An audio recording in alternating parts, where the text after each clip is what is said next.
हिंदुओं के आखिर देवता हैं कितने? कभी कभी तो कहा जाता है 33 हैं, और यह कहते हैं कि क्योंकि 33 प्रकार के कहा गया है तो इसलिए वे 33 कोटि, और कोटि को करोड़ कहा जाता है तो 33 करोड़। अब यह संख्या सब विवादों में है। बिना विषय को समझे हम सब खुश रहते हैं विवाद करने में।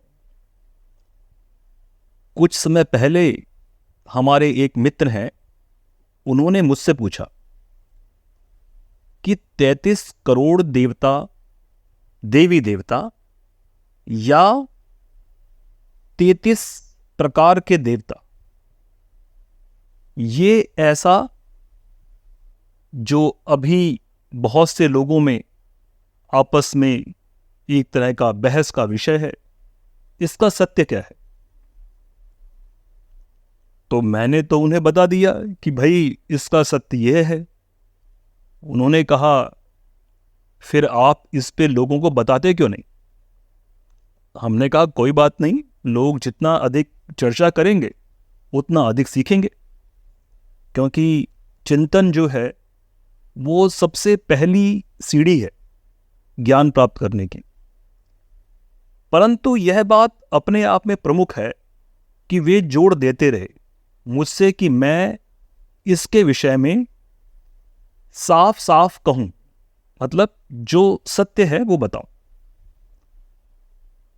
अब विषय इतना सरल है और इसके बावजूद भी हम लोग लगातार बहस में उलझे हुए हैं।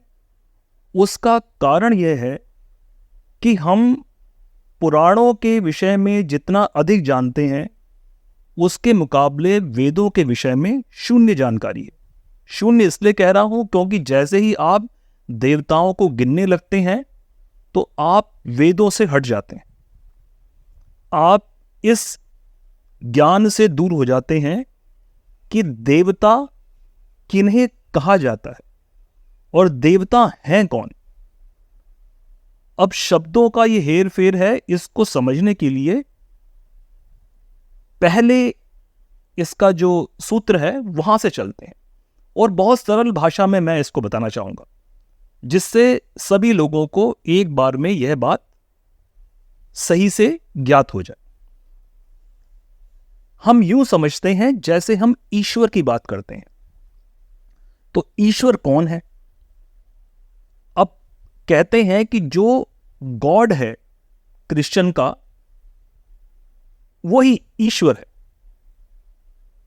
और हम जिसे ईश्वर कहते हैं वो शैव मत वाले भगवान शिव को कहते हैं, वैष्णव मत वाले विष्णु भगवान को कहते हैं, और फिर त्रिदेव की संकल्पना हो गई ब्रह्मा को भी, जबकि ब्रह्मा विष्णु के नाभि से पैदा हुए, अब उन्हें भी समान ले आए। यह सब पुराणों में हुआ। अब हमें हर ईश्वर, हर देवता, हर भगवान को मान के चलना है कि वे सब हैं। यदि हम सबको मान के चलते हैं कि वे सब हैं, विष्णु भी हैं, ब्रह्मा भी हैं, और शिव तो शिव हैं, उन्हें भी होना ही चाहिए, तब तो आपको सच में देवता गिनने में मुश्किल हो जाएगी, क्योंकि उनकी संतानें भी देवता हैं।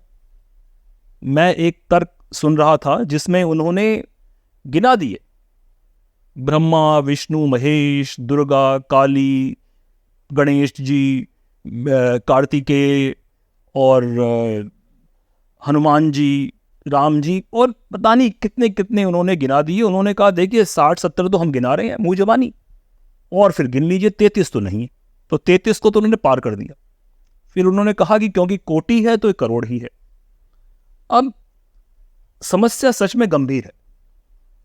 आपको थोड़ा सा मैं रहस्य की तरह बताने की प्रयास कर रहा हूं, क्योंकि मुझे सच में मजा आ रहा है कि मैं इस बात को आप लोगों को बताऊंगा।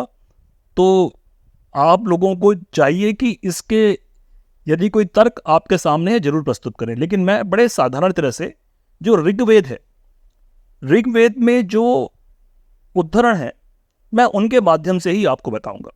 क्योंकि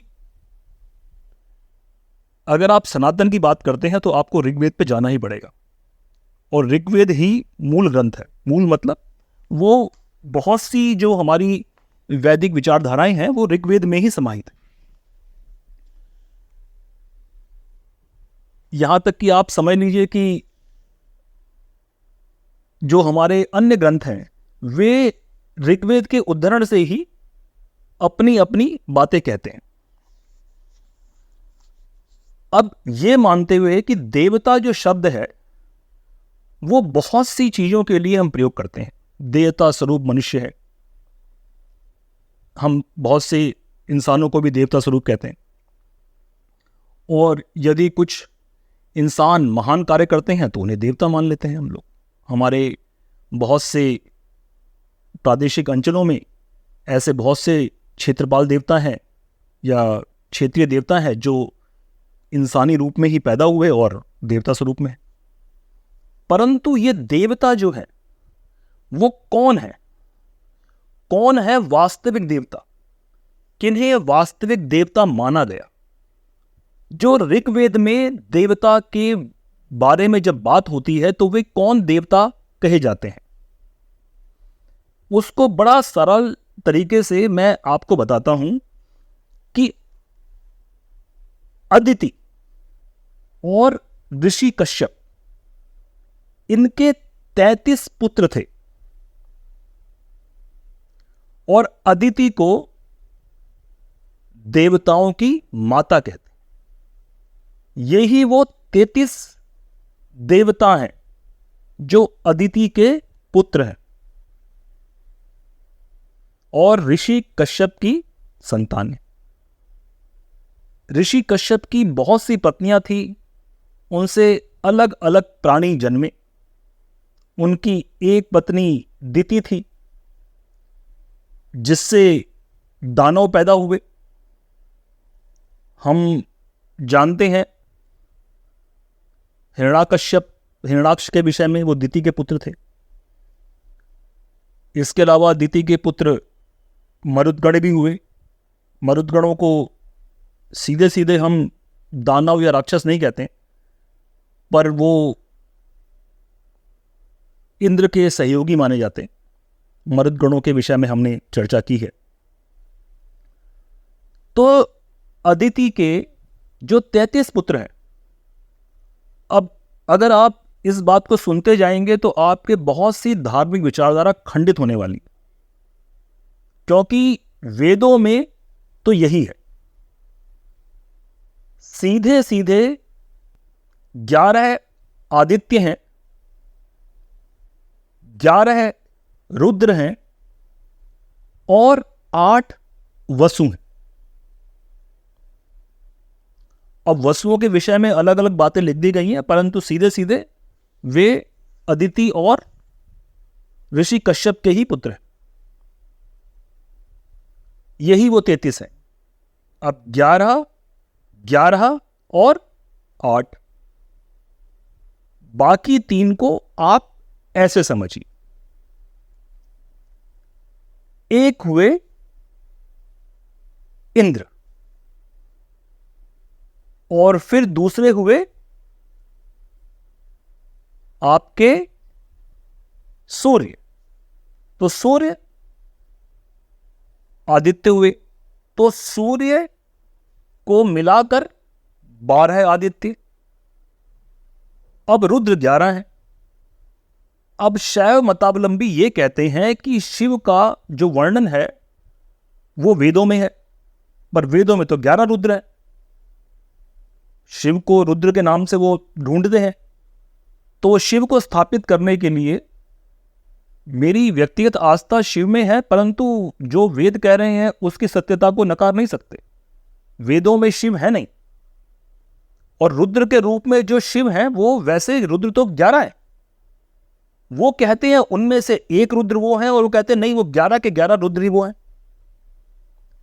जिस किसी स्वरूप में यदि रुद्र पैदा हो गए तो वे ब्रह्म का रूप नहीं ले सकते तकनीकी तौर पे, परंतु वे ब्रह्म भी मानते हैं, क्योंकि ब्रह्म तो अजन्मा है। तो अगर वे आदिति के पुत्र रुद्र में से हैं या रुद्र ही हैं, तो वे जन्म उन्होंने ले लिया, और जन्म ले लिया तो ब्रह्म नहीं है। अब यही बात सिद्ध होती है विष्णु पे भी, क्योंकि यहां पर विष्णु को भी माना गया।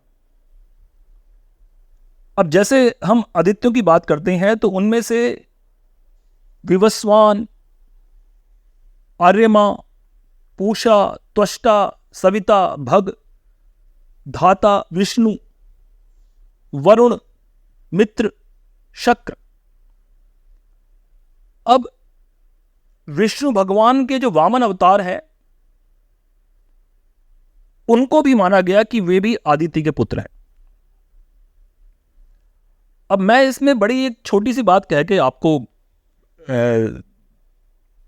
चिंतन के लिए छोड़ देता हूं, क्योंकि अधिक बात कहना मुझे लगता है कि बात को समाप्त कर देना होगा। बात को समाप्त नहीं करना चाहिए, बात को बना रहना चाहिए। अब सीधे सीधे अगर हम समझते हैं तो मंडल 1 सूक्त 113 श्लोक 19 ऋग्वेद, और ऋग्वेद के ही मंडल 2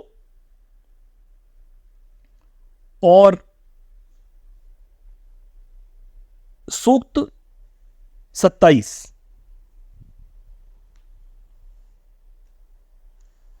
और ऋग्वेद मंडल 8 सूक्त 18 श्लोक 6, मंडल 10 सूक्त 100 और ऋग्वेद का मंडल 1 सूक्त 94 और श्लोक 15। यदि आप सत्य में धर्म पे चिंतन करते हैं तो आप जरूर खोजेंगे और पाएंगे आदित्य के विषय में, और यह पाएंगे कि उनके बारे में क्या क्या कहा गया। उन्हें देवताओं की माता कहा गया और देवता उनके पुत्र हुए। वैसे ही दानवों की माता दिति हुई। तो सारे दानव दिति के पुत्र नहीं है। उस परंपरा में जितने दानव पैदा हुए बाद में हुए, और सबकी कोई ग्रैंड मदर नहीं है दिति और आदिति। परंतु ऋग्वेद में जो देवता हैं, और वे देवता जिन्हें ऋषि कश्यप और आदिति की संतानों के रूप में हम जान रहे हैं, यही 33 हैं। एक और ऐसे पुत्र हैं आदिति के जो मृत हो गए थे, परंतु उन्हें फिर जीवित कर दिया गया। देखें आप क्या जान पाएंगे कि वे कौन थे।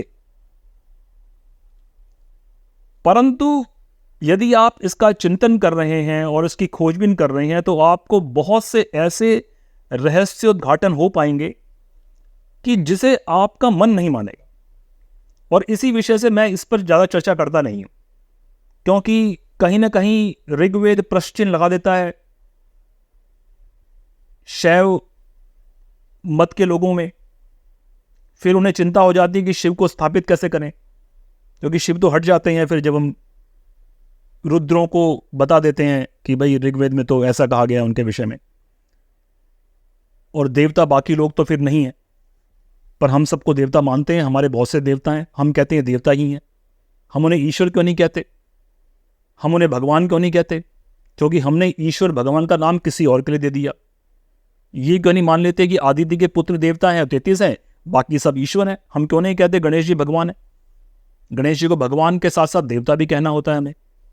तो देवता अदिति के और दानव दिति के पुत्रों को कहते हैं, और बाद में उनके व्यवहार से संबंधित जिस प्रकार के लोग उत्पन्न होते चले गए,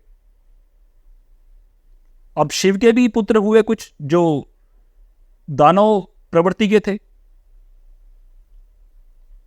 यह सब चिंतन का विषय है, क्योंकि इस पे कोई भी पूर्ण विराम नहीं लगना चाहिए। मेरा ये मानना है कि चर्चा पे पूर्ण विराम लगना आप विषय के साथ अन्याय करते हैं, और ये बड़ा खोज करने वाला विषय है।